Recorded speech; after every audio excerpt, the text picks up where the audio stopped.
Hey guys, it's Tuesday, and you're watching Lesbian Central with your Wednesday host, but me and Maddie switched days this week, because tomorrow I'm flying back to California, so I'm not going to be able to make a video. If you guys haven't noticed, my hair is a little bit shorter, just a teeny bit. This week we're talking about being strung along by people that don't necessarily like you, but you're kind of in love with someone who kind of doesn't like you back and is just taking advantage of you. And if you are like madly in love with someone who is never going to be with you and keeps stringing you along and makes you think that it's going to happen, but it never does, I'm really sorry, because I know how much it hurts. I've been in quite a few situations like that myself, and it took me a while to realize the bad kind of habit of it. If you are in love with someone like that, I know it seems like they're the only person in the world and you love them to death, and you know, whatever, all of that, like they're the only fish in your sea, they are just everything, they're your life, they have your heart. I know it sucks, but once you find a way to get over that person, it will be so much better for you. It feels so much better to be with someone that you know is gonna wanna be with you and won't fuck with your head. I'm gonna tell you guys a little story that is kind of like proof of what I'm saying right now. I get to San Francisco and I start school and I meet this girl, Jane, right? Let's call her Jane.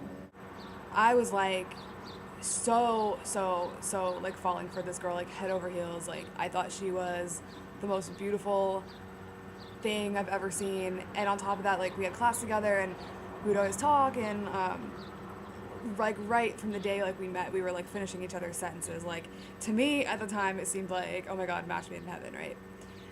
So we started talking 2 or 3 months afterwards, after we met, and we never dated, but we were in that phase where we were like talking and flirting, and I was falling for her so hard, and she made it seem like that we were gonna be together one day, because she seemed really interested in me, and I was just like so astounded that this girl could be interested in me, like of all people. I went home to New York for Christmas break, and we kept talking through AIM and MySpace, and that's how long ago this was. MySpace was still popular. MySpace and texting. You know, I figured, well, like my shots are really good with this girl. Like it seems like it's going really well. And she asked me to send her nude pictures. I thought it was totally fine, totally safe. Like I trusted this girl, and I sent her nude pictures. Which now, side note, now, like, I realize you should never fucking do that. It's the stupidest thing in the world. By the time I had gotten back to San Francisco, everyone in my student housing complex had seen those pictures, and no one liked me. This girl, like, led me on, like, made me think that we were gonna go out and date, and then in an instant, ruined my life.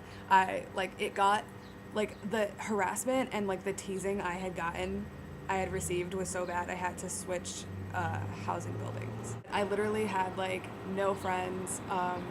I went to school, came home, never left my house. Turns out, 5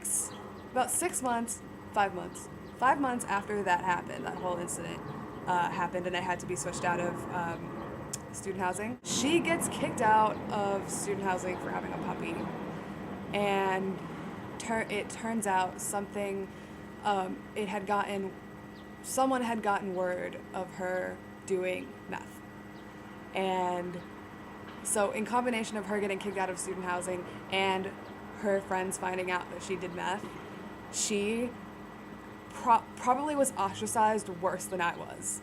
And it was a really good feeling to see karma just work its magic. I personally love telling that story because it's just a life lesson of, you You fuck with people, you play with people, you lead them on, you're gonna get fucked over later. You know, karma's a bitch. She left student housing. We went from having like 120 something mutual friends on Facebook to like 14 because everyone had deleted her off of Facebook. That's to me is like a personal experience to show you guys that if someone is fucking with you, playing games with you, teasing you, and leading you on, and it's not gonna happen, they'll get theirs, and in the end, you'll find something way better for yourself. You can find someone that won't fuck around with you and keep you, like, you know, dangling a carrot in front of your face like you're a fucking donkey, you know. That was a really bad analogy. I was basically calling you guys all asses. But yeah, that's really it. I hope I entertained you with my story. If you guys have any advice that you need or any questions or anything, I have a Tumblr, theheightofsummer.tumblr.com/ask, and I have a Twitter. So you should follow me on Twitter because I don't have many followers. I just kind of started using it recently, and I kind of like it. Like it's all right. So yeah, that's it. Hope you guys have a good rest of the week. Peace.